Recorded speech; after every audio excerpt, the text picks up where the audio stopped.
Hi everybody, it's Ryan from Android in Canada. I just want to take a few minutes here and give you my review of this brand new Hipstreet Equinox 2 10-inch tablet. So it's a 10-inch tablet, obviously, and just to give you guys a bit of comparison size to this is my old TF101 Asus Transformer tablet. It's a little smaller, but that's because, well, the old TF101 was huge with a bezel and speakers, etc.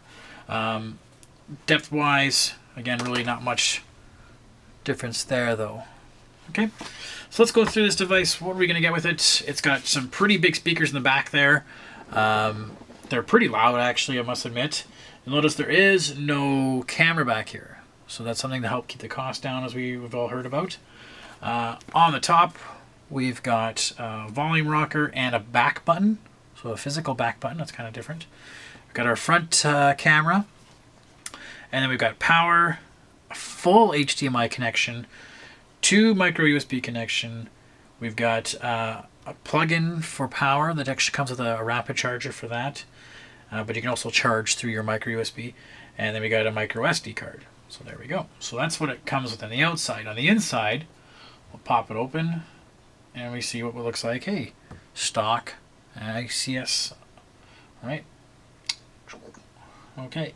So on the internal of this guy, it's only a single core processor, 1.2 gigahertz, so it's not super fast, but it got full gig of RAM, so that does give us a little bit of oomph to be able to run certain apps when it needs to. Okay, so like I said, what does it actually have in there? Well, let's take a look. It is full Android 4.0.4, so it is there. But it's not really full Android.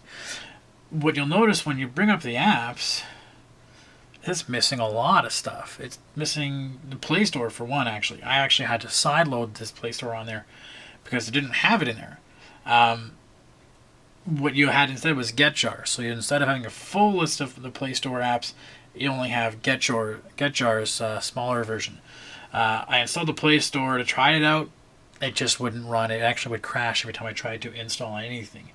Other than that, you can still sideload your apps, so I was able to go into Gmail, and which is funny, it came with Gmail but didn't come with anything else.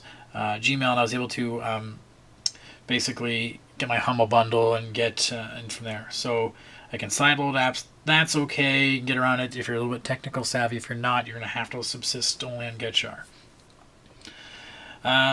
Okay, so doesn't have all that. Like I said, even the gallery is replaced by a different player. So kind of basic stuff, but again, it's a sub $200 tablet.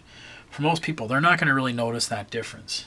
And for what it does, it actually handles quite well. I mean, like games like Spirit or World of Goo, not super heavy, intensive games, but they handle themselves well. Oh, no, back this way. There we go.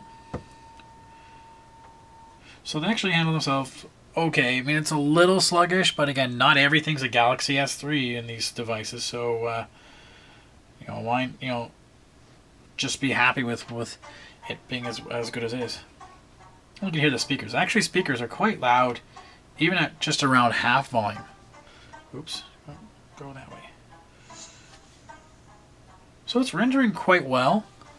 What you would think it probably shouldn't be for being such an underpowered device, but it's actually doing quite well. What else do I want to talk about here? It says in the box you get 10 free gigs of cloud storage, which I was, me being a cloud storage guy, so you click on the Hipstreet cloud storage, and it actually is CX. And I've reviewed CX before, so it's actually a really good little cloud app. So you get 10 gigs for free on that. What else? The screen, not a great screen, especially as I notice if you put a little pressure anywhere in the back, it bubbles a little bit. It's only 1024 by 600, so it's a little big for that size. But then again, you plop in the the HDMI port to a TV, and you'll get full 1080p. Battery life has been pretty good. Then again, it's not a really strong screen to worry about, so battery life should last you a long time.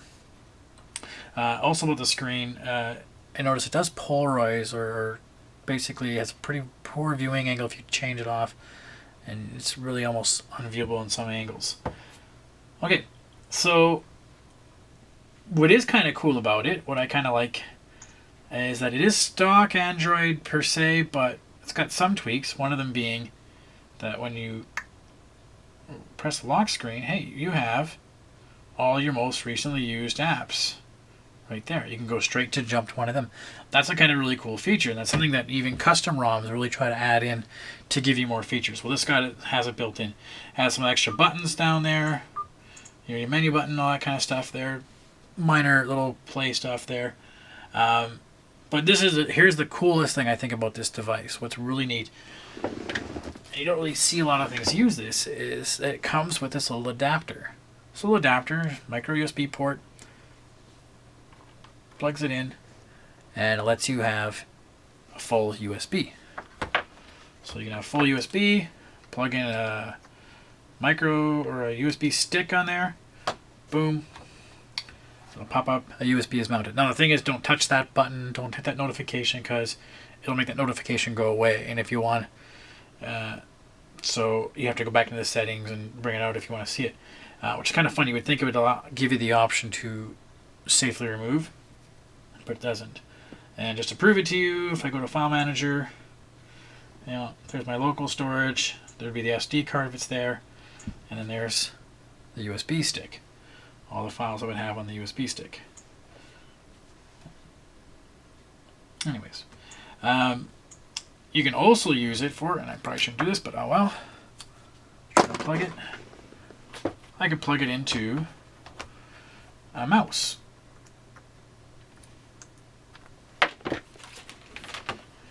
And then get a little pointer on the screen to go around and play games. So, getting to play something like Angry Birds with your mouse. It's kind of neat. And I don't know if you guys can see it here or not, but it's actually pretty good. It's actually not jittery or anything like that you would expect. There's that error I keep seeing with the Google Play Store. It keeps telling me it's having issues. All right.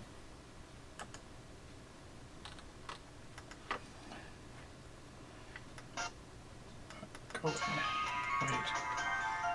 So, okay. So, I think that's a really cool little feature that gets to be a little underlooked a lot of times. Being able to plug a mouse into it, being able to plug, say, a keyboard. If you can put a USB hub on that, put a keyboard, put a mouse. Plug it to the HDMI, you pretty much got yourself a Google TV for under $200. That's kind of cool. So, anyways, yeah.